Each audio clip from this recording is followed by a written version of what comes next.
మమతా బెనర్జీ గారి గురించి వచ్చింది.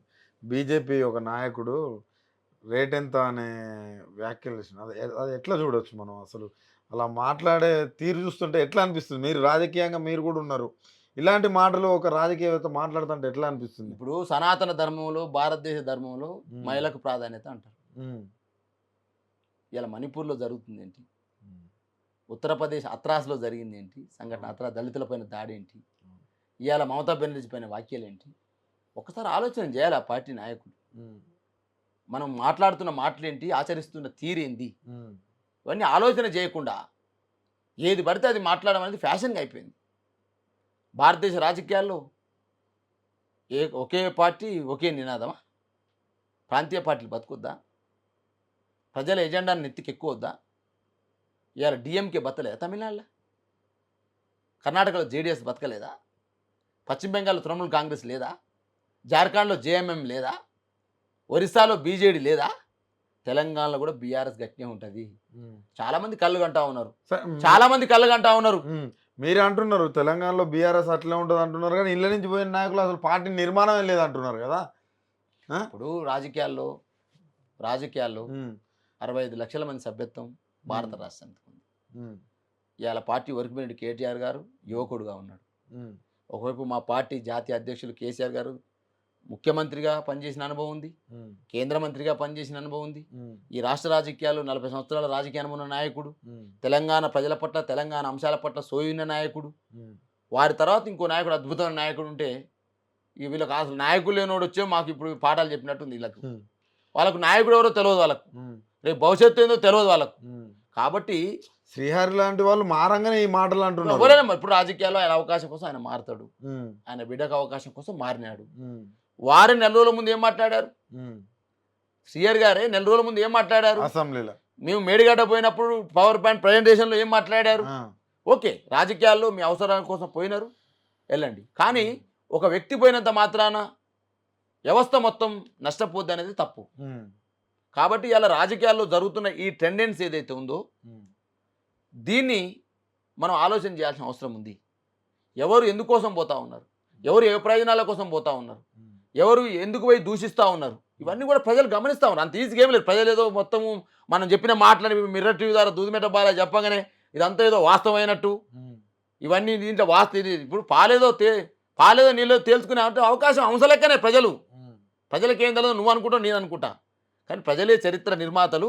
100% మనం జరుగుతున్న ప్రతి ఈ అంశాన్ని యొక్క చూస్తారు. అపోహ గూడా ఉన్నది. ఏముంది? నేను కేసీఆర్ భజన చేసే వాళ్ళకే పదవులు దక్కినాయి. కేసీఆర్ భజన చేసే వాళ్ళకే అన్నీ దక్కినాయి. కానీ కింది స్థాయికి అసలు ఎలాంటి న్యాయం జరగలేదని మీ పార్టీలో చాలా బలంగా విమర్శిస్తున్నారు. అంటే దానిపైన మీరు ఏం చెప్తారు? ఇప్పుడు 100% హ్మ్. రాజకీయాల్లో ఒక రాజకీయ పార్టీ ఉన్నప్పుడు హ్మ్. ఆ రాజకీయ పార్టీలో అవకాశాలనేవి అందరికి కావాలని కోరుకుంది. ఎందుకంటే పెద్ద వ్యవస్థ కదా! హ్మ్. తెలంగాణ ఉద్యమంలో ప్రతి ఒక్కరు బీఆర్ఎస్ పార్టీని, టీఆర్ఎస్ పార్టీని మా సొంత పార్టీ అనుకున్నారు. హ్మ్. తెలంగాణలో పుట్టిన ప్రతి బిడ్డ టీఆర్ఎస్ పార్టీ అంటే మా పార్టీ అది. మా హ్మ్. కుటుంబము. కేసీఆర్ అంటే మా కుటుంబ పెద్ద అనుకున్నాడు. హ్మ్. కేసీఆరే మా కుటుంబంలో పెద్ద అనుకున్నాడు కదా! హ్మ్. గట్టనే పరిపాలన చేసిన కేసీఆర్ కూడా. హ్మ్. వాస్తవానికి మొదటగా రైతాంగం బాధలు తీర్చాలనుకున్నాడు. రైతాంగం బాధలు తీర్చాడు. హ్మ్. తర్వాత కరెంటు బాధ తీర్చాడు. కరెంటు బాధ తీర్చాడు. హ్మ్. తదనంతరం ప్రజలలో ఉన్నటువంటి ముసలివాళ్ళు కావచ్చు, కింది స్థాయిలో ఉన్నటువంటి వాళ్ళ బాధలను తీర్చినారు.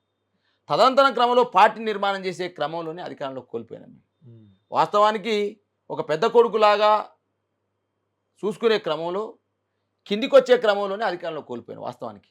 ఈసారి అంటే కాక మీరు గూడా ఒప్పుకుంటున్నారు. మూడోసారి అధికారంలోకి వస్తే హ్మ్. 100కు 100% హ్మ్. పార్టీని, పార్టీ కోసం ఎవరైతే పనిచేసి కొంతమంది ఎవరైతే మిగిలిపోయినరో హ్మ్. వాళ్ళని కావచ్చు, అదేవిధంగా పార్టీ కోసం ఆర్థికంగా నష్టపోయిన వాళ్ళు కూడా ఉన్నారు వాస్తవం కూడా. హ్మ్. అటువంటి వాళ్ళందరిని కూడా ఈసారి మనము చేద్దామనే ఆలోచనకు వచ్చే వరకే అధికారంలోకి మేము త్రుటిలో తప్పి ఓడిపోయాం. హ్మ్. వాస్తవంగా వందల మంది ఉంటారు. లక్షలాది మంది కార్యకర్తలు ఉన్నారు. హ్మ్. అంత బీఆర్ఎస్ పార్టీ ఇంకోటి లేదు పార్టీ వాస్తవంగా ఎక్కడిది నిన్నమన్నటి దాకా? అవును. నిన్నమన్నటి దాకా ఎక్కడుంది తెలంగాణలో ఏ పార్టీ ఉంది? అంతే. అంత బీఆర్ఎస్ఏ. అంత సింగిల్ డిజిట్ బీఆర్ఎస్ఏ. ఆ! అందరూ కూడా సింగిల్ డిజిటే కదా! హ్మ్. ఆ క్రమంలో ఏమైందంటే యాస్పిరేషన్స్ ఎక్కువ కావడము. హ్మ్. ఆళ్ళ ఆలోచనకు అనుగుణంగా కింది స్థాయిలో కేసీఆర్ గారు ఎవరు చూసారు రాష్ట్ర స్థాయిలో ఉన్న నాయకత్వాన్ని చూడగలుగుతాడు. హ్మ్. రాష్ట్ర స్థాయిలో వారితో ఉద్యమంలో వాళ్ళందరినీ మాలాంటి వాళ్ళందరినీ అక్కున చేసుకున్నారు. కానీ గ్రామీణ స్థాయిలో ఉన్న వాళ్ళు ఎవరు చూడాలి? అక్కడ ఉన్న లోకల్ ఎమ్మెల్యే చూడాలి, అక్కడ ఉన్న లోకల్ పార్టీ చూడాలి, అక్కడ ఉన్న లోకల్ జిల్లా మినిస్టర్ చూడాలి. వాళ్ళతోని సమన్వయం చేయడంలో కొంత ఆ ఇబ్బందితోటి ఏమైందంటే ఒక అపోహ బయటికి వెళ్ళింది వాస్తవంగా. ఆ అపోహతో ఏమైందంటే మా మీద ఆల్రెడీ కాసుకొని కూర్చున్నారు బదనాం చేయడం. ఇప్పుడు ఒక పథకం నీకు వచ్చింది, నెక్స్ట్ పథకం నీకు వస్తుందని చెప్పే లోపలనే వానికి వచ్చింది నీకు రాలేదు అని చెప్పుడు. ఈ రకమైనటువంటి ఒక ప్రాపగండాన్ని చేసి భారత రాష్ట్రమితి కాక మూడోసారి అధికారంలోకి వస్తే మా ఆటలు చెల్లవన్న వాళ్ళు చాలామంది అనుకున్నారు. అమ్మాయిగా మాకు రాజకీయ భవిష్యత్తు లేదనుకున్న వాళ్ళు కొంతమంది ఉన్నారు. ఇక కొంతమంది ఇక పగబట్టినట్టే కొన్ని పత్రికలు కొన్ని ఛానళ్ళు అయితే ఇక వాళ్ళే మొత్తం ఆ కాంగ్రెస్ పార్టీని పెంచినట్టు పోషించినట్టు చూసిన పత్రికలు కూడా ఉన్నాయి, వాస్తవంగా ఛానల్ కూడా ఉన్నాయి. వాళ్ళు ఏమైనా తెలంగాణ ఉద్యమంలో వాళ్ళ పాత్ర ఏందో కూడా తెలుసు, అందరికీ తెలుసు. ఈ విధంగా కేసీఆర్ గారిని ఉద్యమంలో ఎట్టయితే పగబట్టిరో అధికారం నుంచి దించడం కోసం కూడా అట్లా పగబట్టినారు. ఆ పగబట్టి ప్రజల మధ్యన, పార్టీ మధ్యన, కార్యకర్తల మధ్యన ఒక వైషమ్యాలను సృష్టించి, ఒక అపోహను సృష్టించి, ఇలా అన్ని అపోహలు సృష్టించినా కూడా కొద్ది మార్జిన్తో ఓడిపోయినాం. డెఫినెట్గా ఫినిక్స్ పక్షి సూర్యుని వైపు ఎట్టయితే పరిగెత్తుదో 100% ఈ గులాబీ జెండా కేసీఆర్ గారి నాయకత్వం మళ్ళీ ఆల్రెడీ లేస్తూనే ఉంది. అంటే బస్ యాత్ర జరుగుతుంటే మహబూబాద్ 1,00,000 పైచీలకు జనం వచ్చారు, మహబూబ్నగర్లో 50,000 పైచీలకు వచ్చారు. సక్సెస్ అయిందా? సక్సెస్ కాదు, నేను చెప్తాను కదా. ఇంతమంది జనం వచ్చి అయ్యో కేసీఆర్ కేసీఆర్ కేసీఆర్ అంటా ఉంటే కనపడుతుంది కదా ప్రజల్లో ఆస్పిరేషన్ ఏందని. ప్రజలు ఏం కోరుకుంటారో తెలిసట్లేదా? ప్రజలు ఏమనుకుంటారో తెలియట్లేదా? కాబట్టి మీరేమనుకుంటారు ఓట్లు వస్తేనే సక్సెస్ అయినట్టు, సీట్లు వస్తేనే సక్సెస్ అయినట్టు అని మాట్లాడుతూ ఉన్నారు. తెలుస్తుంది కదా ప్రజలు నీళ్ళతో ఎట్లా మమేకమవుతుండ్రో. కాబట్టి ఈ రకమైనటువంటి ఆలోచన విధానంతో కొంతమంది పార్టీలు కేసీఆర్ని ఇంకా దెబ్బ మీద దెబ్బ కొట్టాలని, కేసీఆర్ ఉంటే మా ఆటలు సాగవని, కేసీఆర్కి నిరంతరం ఏముంటుంది, ఈ తెలంగాణ బాగుపడాలని ఉంటుంది. కేసీఆర్కి ఏముంటుంది, అయ్యో తెచ్చిన తెలంగాణ కోసం కొట్లాడినాం, తెలంగాణ రాష్ట్రాన్ని తీసుకొచ్చినాం, ఈ తెలంగాణ రాష్ట్రంలో ప్రజలకు ఏదైనా చేయాలని ఆలోచన ఉంటుంది. రేవంత్ రెడ్డికి ఏముంటుంది, తెలంగాణ కోసం వ్యతిరేకంగా పనిచేసినాం, తెలంగాణ ఉద్యమంలో మీద రాలేసినాం, రైఫీలు గురిపెట్టినాం, తెలంగాణ ఉద్యమానికి ద్రోహం చేసినాం, చంద్రబాబు నాయుడు సంఖ్యలో చేరినాం, కాబట్టి చంద్రబాబు నాయుడుకు మంచి చేయాలని ఉంటుంది.